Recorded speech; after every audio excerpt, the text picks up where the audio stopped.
Sadgurunath Maharaj Ki Jai, and welcome to JagadambeReadsMahabharata142. As you may remember, Vidura had a fight with the king and went to the forest. He saw Yudhishthira there with his brothers and Draupadi. He was surrounded by Brahmins and inmates of the forest. Yudhishthira was excited at the sight of Vidura. He spoke to his brothers. "I cannot understand why uncle is coming. Perhaps according to instructions from Shakuni, our dear uncle Dhritarashtra has asked us to go back to Hastinapura for a further game of dice. Or perhaps Uncle Vidura is bringing a challenge for war from Duryodhana. In that case, Bhima, you'll be happy, and Arjuna's Gandiva too. Let us wait and see what he has come about." The old man was moved to intense grief at the sight of the Pandavas in the forest. Yudhishthira had to comfort him. Vidura told him about the difference of opinion that had occurred between himself and the king. He repeated the last few words of the king. "You can go and stay where your sympathies are. I do not need your help or advice in ruling the kingdom. So," said Vidura, "I have come to you." Yudhishthira was touched by the affection the old man had for them. They all spent some time together. The king, of course, could not live without Vidura, who was the one person he loved other than his son.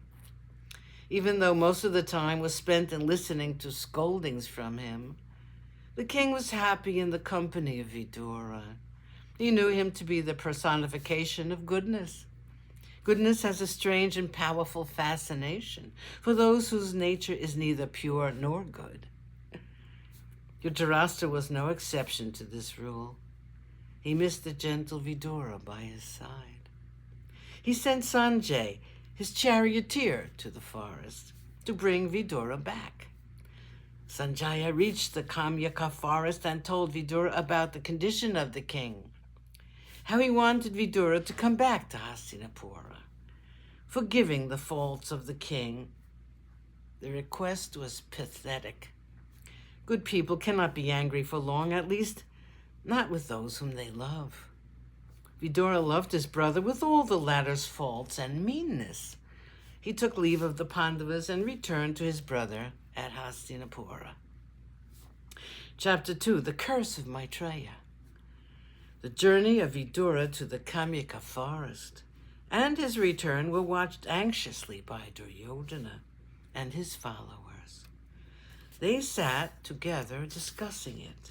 Duryodhana said, "Father is more easily swayed by Vidura than even by me. Perhaps Vidura has now convinced him that the Pandavas should be brought back and the kingdom returned to them. What shall we do now?" Shakuni was amused. He said, "The Pandavas are righteous men. Once they've accepted the condition that they have to spend 12 years in the forest and one in disguise, they will not break their promise. They cannot be coaxed to come back. Their anger, again, is too much to be now pacified by mere gifts. Can you not see that we have killed all the affection that they might have had for us? Your fears are childish." Radeya said, "Somehow I do not approve of these shady plans of our uncle. Why should we not fight? Let us collect an army and attack them in the forest. We can easily destroy them. We can then rest in peace." Duryodhana welcomed his suggestion. They decided to march on the Pandavas in the forest. Vyasa arrived just in time to stop them. He told Dhritarashtra, "You have caused enough damage to yourself and your sons. Please do not allow this mad attempt of your willful son. Anyway, your sons are doomed. The banished princes will nurse their anger for 13 years, and then, when they come back from their exile, the entire world will be destroyed if their kingdom is not returned to them. You are the cause of all this injustice." Sadgurunath Maharaj Ki Jai. Thank you for coming. I hope you come again.